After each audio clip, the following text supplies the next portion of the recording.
sobre óptica geométrica para o seu teste. Vamos fazer um problema rápido de aplicação de teoria de cores para nossa revisão, tá bom? Vamos lá. Um jovem se veste para uma festa com camisa vermelha, calça azul e jaqueta verde quando vista sob a luz solar. Ao entrar no salão de festa, iluminado apenas pela luz monocromática vermelha, ele enxerga suas roupas de outra cor. Quais as cores de sua roupa que o jovem vê dentro do salão? Bom, vamos pensar. Se a roupa dele, é uma fonte secundária, ela apenas reflete luz, ela opera por subtração, ou seja, a camisa vermelha absorve todas as cores menos o vermelho, a jaqueta verde absorve todas as cores menos o verde e a calça azul absorve todas as cores menos o azul. Então, se ele entra num salão que só emite luz vermelha, a camisa vermelha reflete essa luz, então ele vai ver a camisa da cor da luz do salão, vermelho, vai ver a camisa normalmente. Mas a jaqueta verde absorve todas as cores que não são verde, então absorve vermelha também. Então a jaqueta verde vai estar absorvendo a única luz disponível no ambiente, que é a luz vermelha. Então ela vai ser percebida como uma jaqueta preta. O mesmo vai acontecer com a calça dele, que é uma calça azul, então ela só reflete luz azul, ela não reflete nenhuma outra cor, inclusive o vermelho. Então a única luz do ambiente, que é uma luz vermelha, vai ser absorvida pela calça. Então dentro do salão ele vai se ver com uma camisa vermelha e com uma jaqueta e com uma calça preta. Tá bom? Vamos fazer agora um problema sobre princípios de ótica geométrica para fixar bem os conteúdos. Vamos lá? Parado em um congestionamento, um rapaz em uma moto olha no retrovisor e percebe que atrás dele, a alguns metros de distância, está parado uma motociclista. Responda as perguntas seguintes. Letra A. Caso eles não mudem de posição, é possível que a motociclista perceba que está sendo observada? Como? Letra B. Qual o princípio da ótica geométrica justifica sua resposta? Então vamos lá. Letra A. A moça, se eles ficarem parados, a moça vai conseguir ver que está sendo observada? E a resposta é sim. Ela vai conseguir ver os olhos do motociclista no retrovisor e vai saber que ele está olhando para ela. E qual princípio justifica isso? O princípio da reversibilidade dos raios luminosos. Se o raio luminoso faz um sentido, ele faz o sentido contrário do mesmo jeito. Então, se o olho do motociclista consegue ver a imagem do corpo inteiro da moça, inclusive os olhos dela e o resto do corpo consegue ver dentro do retrovisor os olhos dele. Então, pelo princípio da reversibilidade, ela consegue perceber que está sendo observada. Tá bom? Então, vamos resolver a terceira questão, que é sobre câmara escura. A 1 metro da parte frontal de uma câmara escura de orifício, uma vela de comprimento 20 centímetros projeta na parede oposta da câmara uma imagem de 4 centímetros de altura. A câmara permite que a parede onde é projetada a imagem seja movida aproximando-se ou afastando-se do orifício. Se o mesmo objeto for colocado a 50 centímetros do orifício, para que a imagem obtida no fundo da câmara tenha o mesmo tamanho anterior, 4 centímetros, a distância que deve ser colocada no fundo da câmera relativamente à sua posição original, em centímetros, é de 50, 40, 20, 10 ou 5. Então, antes de resolver a questão, vamos observar a figura que mostra a formação da imagem nessa câmara escura.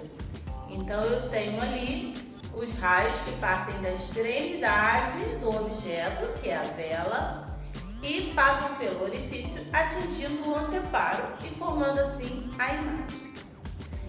Nessa imagem, eu posso observar que eu tenho 2 triângulos opostos pelo vértice. Exatamente aqui, oposto pelo vértice.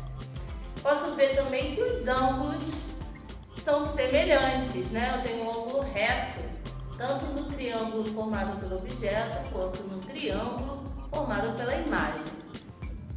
Com isso, eu tenho 2 triângulos semelhantes. E aí, revisando lá a aula da Carol, eu posso escrever, se eles são triângulos semelhantes, que H maiúsculo, que é a altura do objeto, está para D maiúsculo, que é a distância do objeto até o orifício da câmara, assim como o Hzinho, que é a altura da imagem, está para Dzinho, que é a distância da imagem até o orifício da câmara. Então, Hzão sobre Dzão é igual a Hzinho sobre Dzinho. E aí eu vou aplicar essa relação nas duas situações. Então, porque eu preciso descobrir o quanto é necessário deslocar o fundo da câmara escura para que a imagem continue com 4 centímetros de altura. Então, eu tenho que descobrir qual é a distância da imagem até o orifício na situação 1 e qual é a distância da imagem até o orifício na situação 2. Então, vamos na situação 1. Na situação 1, eu tenho a altura do objeto 20 centímetros, distância do objeto 100 centímetros, porque ele fala 1 metro, coloquei em centímetros para ficar tudo com a mesma unidade. A altura da imagem 4 centímetros e o desenho seria a distância da imagem até o orifício, que é ali a profundidade da câmara escura.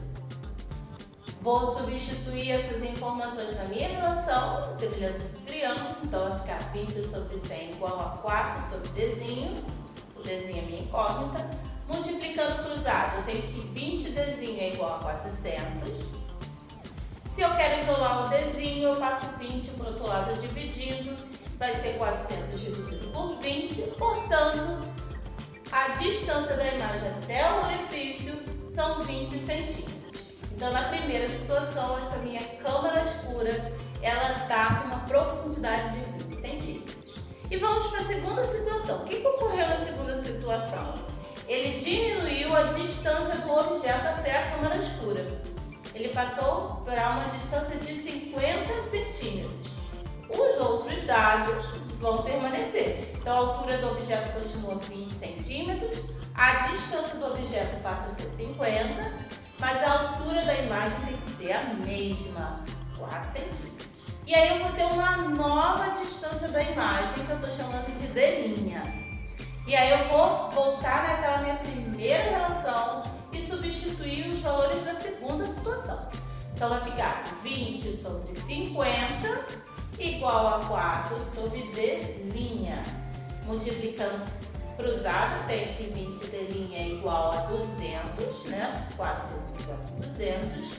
Logo, D' vai ser igual, vou passar o 20 dividido, 200 dividido por 20 dá 10 centímetros.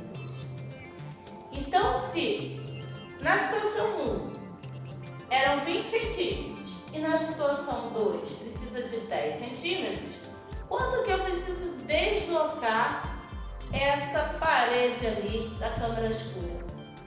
10 centímetros.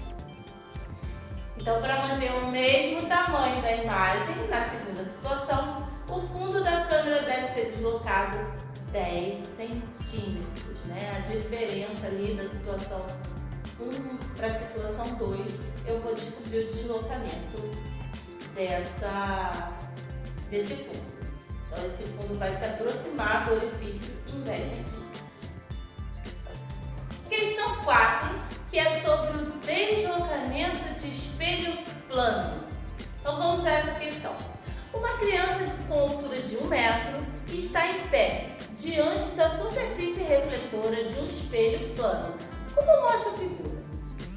Em determinado instante, o espelho se afasta da criança num sentido perpendicular à superfície refletora, com velocidade constante de 0,6 metros por segundo.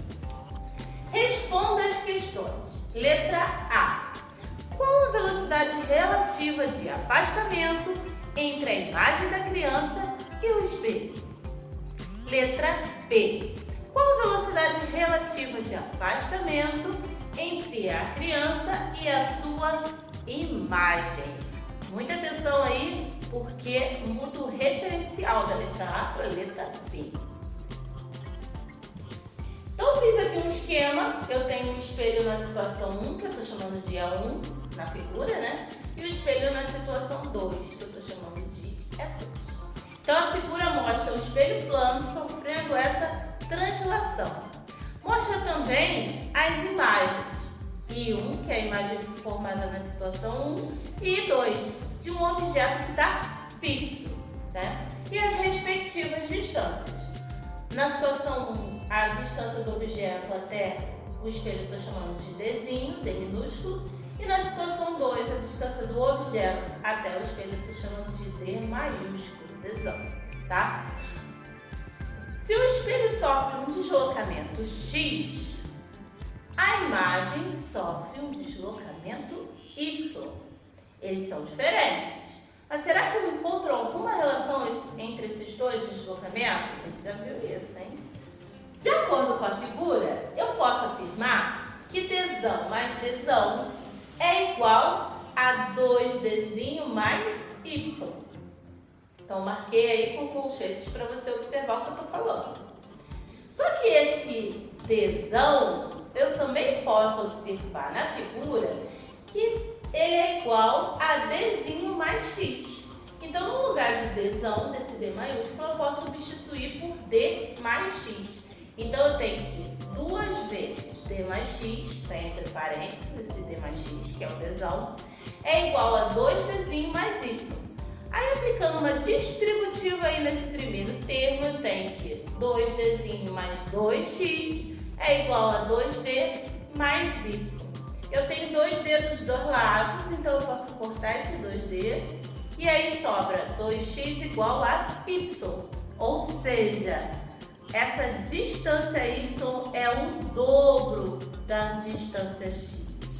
O que a gente viu lá no laboratório, que a imagem se desloca o dobro do que eu desloco o espelho.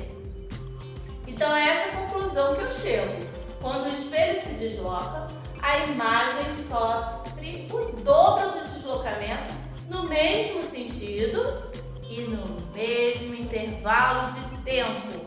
Portanto, com o dobro da velocidade em relação ao objeto fixo. Porque se a imagem tem que se deslocar o dobro da distância no mesmo tempo, ela vai ter que ser mais rápida, ela vai ter uma rapidez maior. E essa rapidez tem que ser o dobro, porque é o dobro da distância. Então, eu também posso afirmar, nesse tipo de problema, que a velocidade de deslocamento da imagem, que eu estou chamando de VY, é igual ao dobro da velocidade de deslocamento do espelho.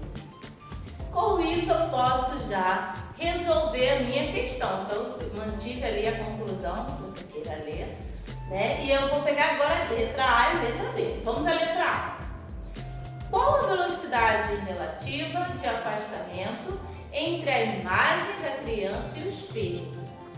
Então, ele quer saber qual a velocidade que a imagem está se deslocando em relação ao espelho. O meu referencial é o espelho. E aí você tem que lembrar que em relação ao espelho, o objeto e a imagem, eles têm uma simetria. É a mesma distância e a mesma velocidade. Então, se o espelho está se deslocando do objeto, ou seja, se ele está se afastando do objeto em 0,6 metros por segundo, a imagem também em relação ao espelho vai se deslocar 0,6 metros por segundo. Então, em relação ao espelho, espelho como referencial, esse deslocamento, tanto da imagem quanto do objeto, são simétricos, tá? Então, vamos à letra B. Qual a velocidade relativa de afastamento entre a criança e sua imagem? Agora, o referencial é a criança, que é o objeto. Então, a imagem em relação ao objeto, ela faz um deslocamento de Y, lembra? Que é o dobro do deslocamento do espelho. Só que ela faz isso no mesmo intervalo de tempo. Então, essa velocidade da imagem de deslocamento, no caso aí de afastamento, em relação ao objeto, tem que ser o dobro do que o espelho se deslocou. O dobro de 0,6 vale 1,2 metros por segundo. Ok? E vamos à quinta questão da nossa revisão, que é sobre associação de espelhos planos. Então, agora eu tenho 2 espelhos e entre esses 2 espelhos eu tenho um ângulo, que eu estou chamando de alfa. E com isso eu tenho um número de imagens aparecendo que depende desse ângulo. Sim, você pode lembrar disso lá no laboratório, que a gente fez uma tabelinha para encontrar uma relação. Então, vou ler a primeira questão para você. Dois espelhos planos fornecem 11 imagens de um objeto. Então, ele está dando aí o número de imagens. 11 imagens. Logo, podemos concluir que os espelhos formam um ângulo de 10, 25, 30, 36 ou 45 graus. Então, a primeira coisa que eu vou fazer é lembrar da relação entre o ângulo, entre os espelhos e o número de imagens formadas. Então, N, que é o número de imagens, é igual a 360 sobre alfa, que é esse ângulo entre os espelhos, menos 1. No meu caso, no meu exercício, eu sei que N é igual a 11, porque ele fala que são 11 imagens formadas. Então, eu vou substituir isso nessa minha relação. Então, 11 é igual a 360 sobre alfa menos 1. Esse menos 1 eu posso passar para o outro lado, vai mudar o sinal, então vai ser mais 1. 11 mais 1, 12. Então, fica 12 igual a 360 sobre alfa. A partir daí, eu vou multiplicar cruzado. E aí, eu tenho que 12 alfa igual a 360. E se eu quero saber o ângulo, eu preciso isolar ele. Eu vou passar o 12 que está multiplicando para o outro lado dividindo. Então, alfa vai ser igual a 360 sobre 12. E aí, o valor do ângulo é igual a 30 graus. 360 dividido por 12 é igual a 30. Letra C. Bom, pessoal, por hoje vamos ficar por aqui. Aproveite essa semana para revisar todo o conteúdo de óptica geométrica. Bons estudos e bom teste!